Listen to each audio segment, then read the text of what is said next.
Al-Imam Asy-Syafi'i pernah mengatakan, man arada dunya fa'alaihi bil ilmi. Kalau ingin sukses dunia, mesti pintar, mesti punya ilmu, belajar. Ya, karena itu pembuka dalam Al-Quran, wahyu pembuka menggunakan kata iqra, baca. Baca itu gerbang pertama pengetahuan. Orang banyak baca, banyak pengetahuan, potensi tinggi mendapatkan peningkatan status kedudukan di dunia. Makanya coba lihat ya, ukuran materi dunia pun itu ilmu melekat. S1, S2, S3, salary-nya beda kan? Ya, kehormatannya beda kan? Nah, jadi kalau ingin meningkat dunia, kata Imam Asy-Syafi'i, tingkatkan pengetahuan. Dan belajarnya sampai paham. Jangan cuma datang, duduk paling belakang, nggak nanya, ya, terus ujian minjem catatan teman sehari sebelumnya. Ya, sampai paham, sampai mengerti. Sehingga jadi pakar di bidangnya, jangan tanggung.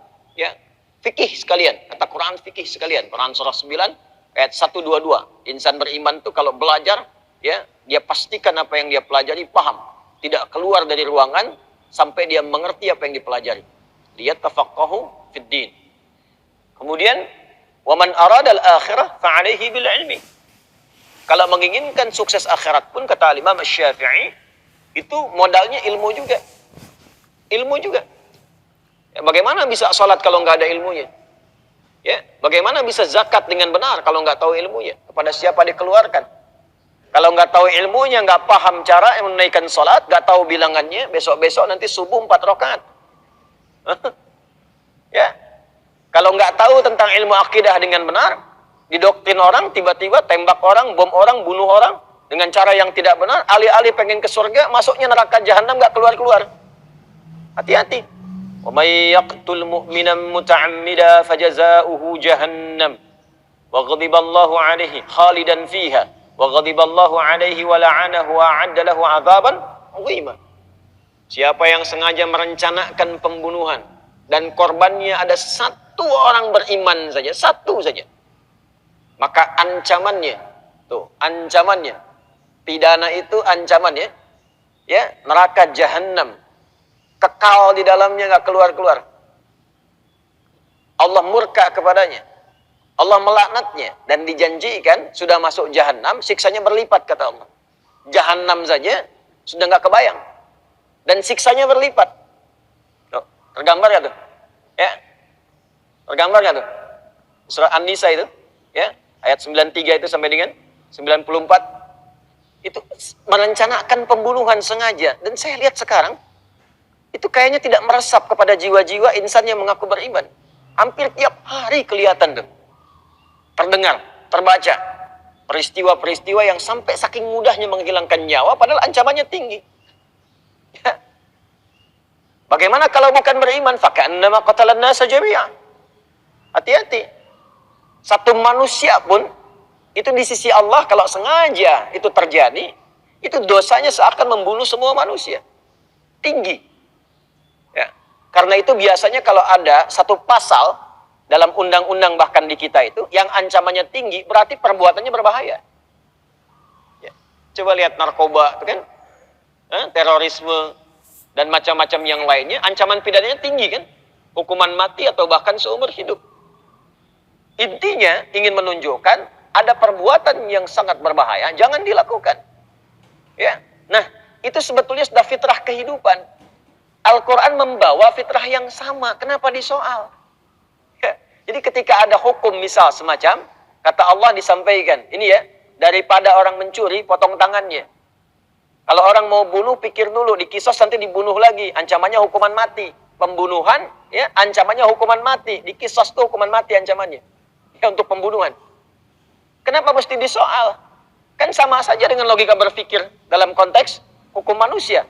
Ya, yang ditetapkan ini menunjukkan bahwa ada perbuatan yang sangat berbahaya, jangan dilakukan. Karena itu spirit Quran yang mengatakan walakum fil qisasi hayatun ya ulil albab. Kalau Anda berpikir bukan masalah menghukumnya, tapi di balik itu ada penjagaan terhadap maslahat kehidupan yang kalau diancam dengan ancaman yang tinggi cenderung memotong orang untuk berbuat yang salah. Jelas ya? Nah, itu ilmu. Karena itu saking tingginya ilmu, Hal pertama yang diberikan kepada Adam alaihissalam sebelum turun ke bumi, itu bukan harta. Bukan kedudukan, tapi ilmu. Quran surah kedua, ayat 31. وَعَلَّمَ آدَمَ الْأَسْمَاءَ كُلَّهَا. Dan Allah mengajarkan kepada Adam semua jenis potensi pengetahuan. Semua jenis pengetahuan. Yang menjadikan ia mudah menjalani kehidupan di bumi. Semua diajarkan ilmu. Ya. Karena itu, semua para nabi, rasul, karena bertugas membimbing umatnya di setiap eranya, dan Rasulullah SAW ditugaskan membimbing umat, dan risalahnya berlangsung abadi walaupun beliau wafat sampai akhir kehidupan, maka fitrah semua nabi mendapatkan ajaran langsung dari Allah. Diajarkan langsung. Nah, kita yang bukan nabi, yang bukan rasul, diminta belajar kurikulum nabawi itu yang membimbing kita lewat ilmu-ilmu itu untuk mudah menjalani kehidupan. Orang yang belajar dari ilmu itu disebut dengan muta'allim namanya. Jelas ya? Siapa namanya? Muta'allim. Jadi ketika kita belajar dari ilmu itu disebutnya muta'allim. Kurikulumnya sudah ada.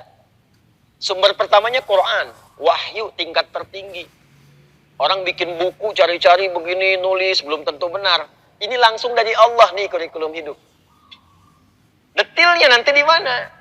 Di penjelasan Nabi, di hadis. Hadis ini disampaikan lewat lisan, dipraktekkan lewat perilaku, dicontohkan lewat sikap, lewat sifat.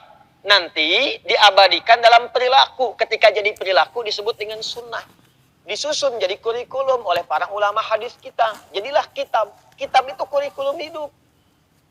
Di cara ngaji itu begini, cara ngaji itu lihat peta kurikulumnya secara tematik tuh, disusun. Ya, yang sering sekali saya sampaikan, ada yang pokok, ada yang furu'.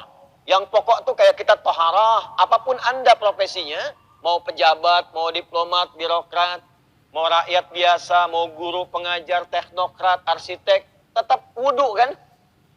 Ya, tetap sholat kan? Ya kan? Puasa juga kan? Nah, itu yang pokok namanya. Nanti disusun babnya apa saja. Bab menjaga iman, kitabul iman. Ada ayatnya, ada hadisnya. Apalagi misalnya bab taharah, ya, bab tentang sholat. Disusun babnya, ada ayatnya, ada hadisnya. Nah, nanti yang sifatnya furu', cabang pilihan kehidupan, tuh milih sesuai passion, bakatnya masing-masing. Yang mau bisnis, nanti ada bimbingan bisnis disebut dengan kitabul buyu'. Yang di pemerintahan, nanti ada kitabul imarah. Yang di ilmu ada kitabul ilmi. Semua ini sudah dihimpun oleh para ulama hadis kita. Dimudahkan kepada kita bentuknya kurikulum. Yang paling viral misalnya Sahih Al-Bukhari. Al-Jami' As-Sahih Al-Musnad Al-Mukhtasar min umuri Rasulullah sallallahu alaihi wasallam wa sunanihi wa ayyamihi. 97 kurikulum hidup, 97 bab. Topik. Ya, dibuka satu-satu ini. Ini topiknya, ini hadisnya. Ini topiknya, ini ayatnya, ini hadisnya. Tinggal kita buka profesi kita apa, pelajari yang pokok, pelajari yang furu'. Kalau pengen lompat ke masalah ibadah saja, cari kitab sunan. Makanya Sunan Abu Dawud, ya, Sunan Ibnu Majah, Sunan At-Tirmidzi misalnya, ya, Sunan Abu Dawud susunannya kitab sunan itu dari masalah fikih, kitab hadis yang disusun berdasarkan urutan fikih. Dimulai dengan kitabut taharah nanti, kitabus shalah, kitabus siyam, kitabuz zakah. Jadi kalau Anda ingin belajar tentang bab sholat dengan benar, cari kitab sunan. Kalau pengen teladani orangnya, bagaimana seperti Abu Bakar As-Siddiq, bagaimana seperti Sayyidah Aisyah, bagaimana seperti Ibnu Abbas radhiyallahu taala anhuma, pengen tahu hadis-hadisnya berapa banyak yang dikumpulkan, cari kitab musnad. Ya, seperti Musnad Imam Ahmad. Kalau pengen cari hadis secara acak, dari A sampai dengan Z, Hamzah sampai dengan Ya, cari kitab Mu'jam. Ada semua. Nah, kita diminta mempelajari itu dengan sungguh-sungguh, lalu dibawa ke dalam konsep hidup kita, praktekkan dalam hidup. Hasilnya, semuanya sukses. Dan itu lintas zaman, lintas dimensi. Coba cek. Nabinya meninggal, sahabat praktekkan, sukses. Sahabat meninggal, tabi'in hidup, sukses tabi'innya. Dibawa ke Iberia, Spanyol, Portugal, jadi peradaban. Lalu belajar dari situ beberapa yang dari barat. Ya, Sampai menjelma menjadi kemajuan yang sangat luar biasa, mencerahkan barat. Ya. Dibawa sampai saya dari Harvard kemarin saat di Amerika. Harvard itu asalnya gereja. Gereja asalnya. Dan di situ belajar dari spirit masjid. Di masjid itu dulu bukan hanya fungsi ibadah. Orang belajar. Kan kampus pertama di dunia itu, siapa yang bikin? Fatimah binti Muhammad Al-Fihr. Yang ada di Maghrib di Fes. Itu kampus pertama. Di muka bumi di dunia ini. Yang bersumber dari masjid asalnya. Dibikin masjid, melihat kemudian spirit dari Masjid Nabawi, yang ada pendidikan dari Nabi di situ, di Ahlus Sufa, di copy paste kemudian di Maghrib, dikembangkan. Materinya diperbanyak.